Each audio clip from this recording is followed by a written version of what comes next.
Gentlelady from Hartford. Thank you very much, Madam Speaker. I have an amendment at the desk. The amendment number is 253820/1. Amendment number 1. So much to be considered the reading of the amendment. So ordered. Thank you, Madam Speaker. Body, this is, I hope, a very friendly amendment because I'm a very friendly gal. You may have heard it before, and it's still just as good as it was the day it was born. This amendment essentially says that for students that are in pre-kindergarten through grade 3, that the county board may not establish a curriculum or guide that instructs students or school personnel or any third party to teach on the subject of sexual orientation or gender identity that is not in a manner that is age appropriate or in a manner that the department determines is age inappropriate. This isn't banning you from talking about it. This isn't banning you from covering the subjects. It's just saying, please, if you're going to be teaching children, it needs to be done in a manner that is age appropriate for the group of children that are pre-K through 3. This is very, very important because some of the books that I know many of us have seen that are floating around in our libraries and ending up in our curriculums are frankly disturbing. They are nothing short of pornographic material, and they should be not inside of our schools. If you want to teach your children things that are wildly inappropriate to many of us, you can go ahead and do that at home.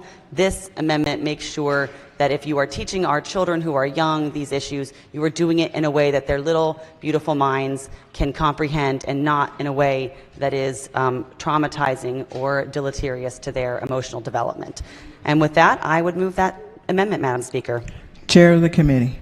Thank you, Madam Speaker. Again, I would ask the body to resist this amendment. This is already being done in the health education framework that was put out by the task force, which included everyone's jurisdiction in this body. It specifically says concepts and skills related to family life and human sexuality must be age appropriate and taught by teachers who have had additional preparation and content and teaching methods of the material. So it's already being done. I would ask this body to reject this amendment. The amendment. Thank you so much, Madam Speaker. I would just say that what the good delegate from Howard read from is not our state law. That is just a policy. And this beautiful amendment allows us to put it right in there so that everyone knows how to follow the rules and we can make sure that everyone's doing their due diligence on this issue. And it's really, really an important amendment. And I think, especially for my purple friends, may fare very well in your districts. Gentleman from Southern Maryland. Thank you, Madam Speaker. Can the floor leader rise for a couple of questions on this? Committee chair. Thank you, Madam Speaker. Good afternoon. Good afternoon. Just real quick on that last amendment you mentioned about defunding the police and then defunding the schools. We're on this amendment. Well, I'm just saying that your bill is the only thing that looks at funding the We'll schools. discuss the current amendment before us. and Okay, that is great. all. I'm looking at the bill testimony, and it seems to have a lot to do with this amendment. There looks to be a lot of opposition, as many as like 60, centered around gender identity. And then after the bill hearing, the entire bill was struck. Why was the entire bill rewritten? The bill was struck because for the reasons you just brought, so thank you for bringing that to my attention so I can share that with everybody here. I heard the concerns of the voices of the parents that came in, and so I simply said, we're going to remove the bill and have everyone follow what's currently in the regulations now by our Maryland State Department of Education. So that's why the bill was changed. And also the testimony that you're reading is from prior to the bill being amended. Yes. So thank you. It sounds like we're in agreement that the advocates spoke up against what was number 5 in your original bill, gender identity, and then family something or other here in the bill. And then you corrected the bill. I just wanted to thank you for that. There is also a Senate bill that hasn't been conformed to this bill I was looking at. And my question is for you, if the advocates spoke out for this and they obviously didn't want it, it was a problem, we went and rewrote the bill, why wouldn't you just accept the amendment? So there were advocates that supported the bill as well, so you didn't mention them. MCASA, the Maryland Network Against Domestic Violence, Annapolis Pride, LifeBridge Center for Hope, Planned Parenthood, the University of Maryland School of Medicine, Brandon Scott, the mayor of Baltimore City, MedChi, Glisten. So there was I could go on and on. The Maryland Psychological Association. I could go on and on. The University of Maryland Safe Center. I could go on and on. I keep going on and on. There was so much testimony. So I didn't accept the amendment because there were a lot of people that came in support of the legislation as it was actually initially introduced. So what my fear is, and I think a lot of the people that objected, and the reason why the bill was rewrote, is that this is not going to be done at the legislature because there was so much pushback. You know, we're putting it in writing. And now what you're telling me is, because people supported the bill, that they're probably going to do the same thing through regulations, through the curriculum changes at the state board. That's what I'm hearing. So I'm not sure what your question is. I requested that the bill be amended and rewritten, so I will tell you why it was, and only I know why it was.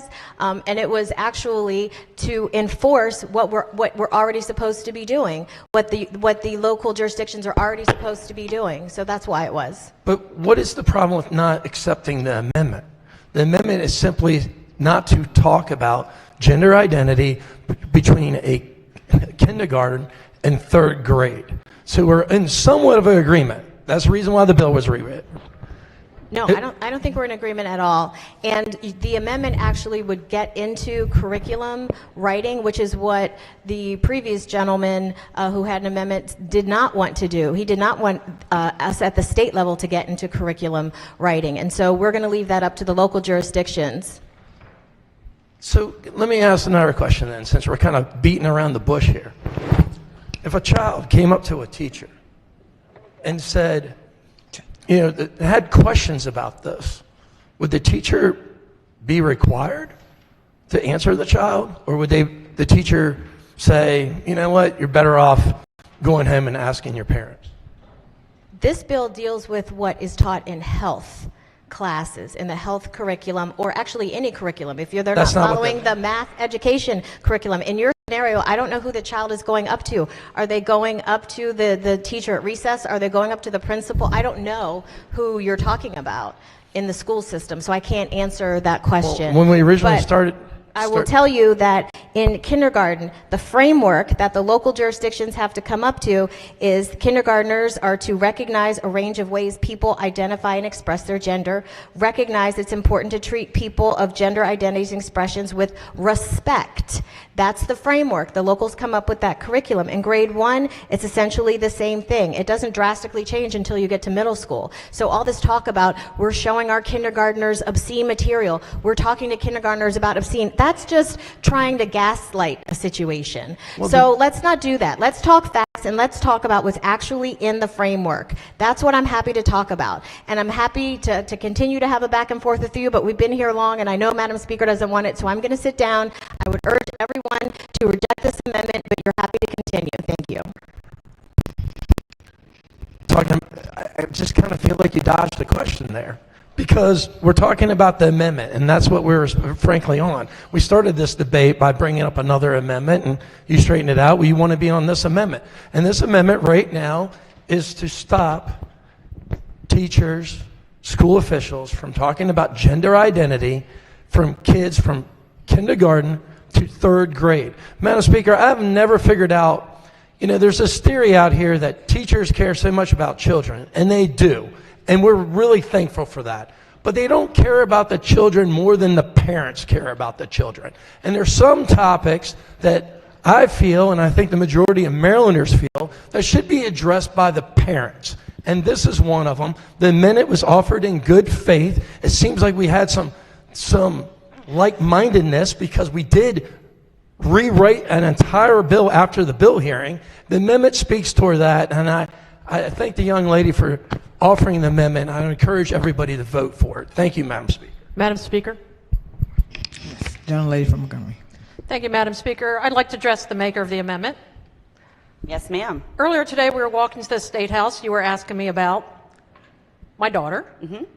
So when my daughter is in school and telling people in kindergarten through third grade about her two mommies and someone else overhears that, based on your amendment, is the teacher allowed to explain to everyone that some people have two mommies and some people have two daddies? Yeah, I believe that would be age appropriate.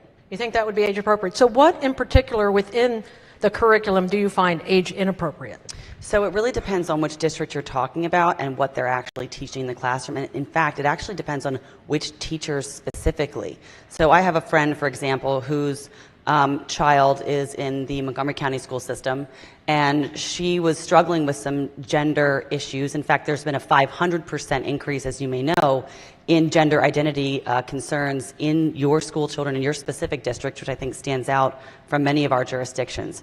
When she came home, her mother decided to remove her from the school system, and within a few months of no other particular thing, the child no longer felt she had those issues. So I would ask, what is being taught to that child that she believes there's a problem with her gender when she's in the school system, but the second she's removed from it, she no longer has those concerns?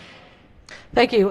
Madam Speaker, as with the chair, who's done an excellent job on this and was glad to have me get up and add some things, I worry that amendments like these are taking making a decision political when it should be about what's age appropriate. Our State Board of Education already has specific rules. We don't tell people about sex, we don't tell all these things, but we make it okay for kids in kindergarten through third grade to know that I'm okay and that other of my colleagues are okay, and that people who are having gender identity, who have issues with gender identity are okay as well. It is all age appropriate. This is just another chance to erase a portion of the population, and I urge the body to reject the amendment.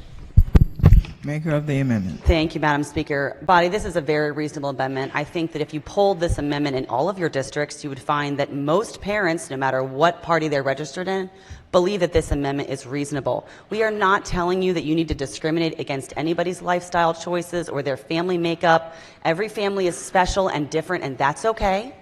And that's not what this amendment is about. This amendment is about a very disturbing trend that we're seeing, especially in certain specific schools in our communities, where children are becoming essentially brainwashed and confused for reasons that are not necessary. You do not need to have a kindergartner every time they come into a classroom asked, "What are your pronouns for the day?" That is not necessary. And that is all that we are asking, is that the people of our state are represented well by us, because I believe that they support this amendment, and they would. And if we polled them, I'm sure that you would see that was true. Chair of the committee.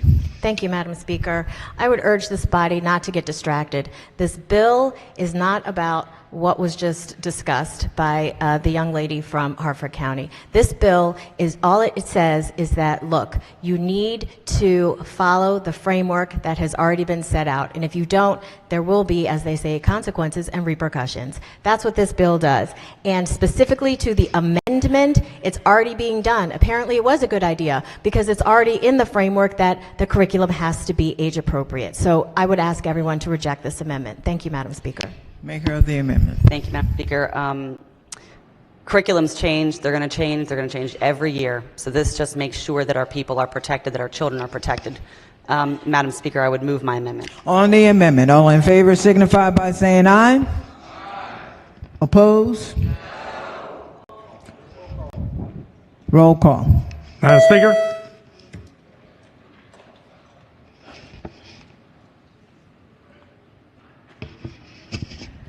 Has everyone recorded their vote?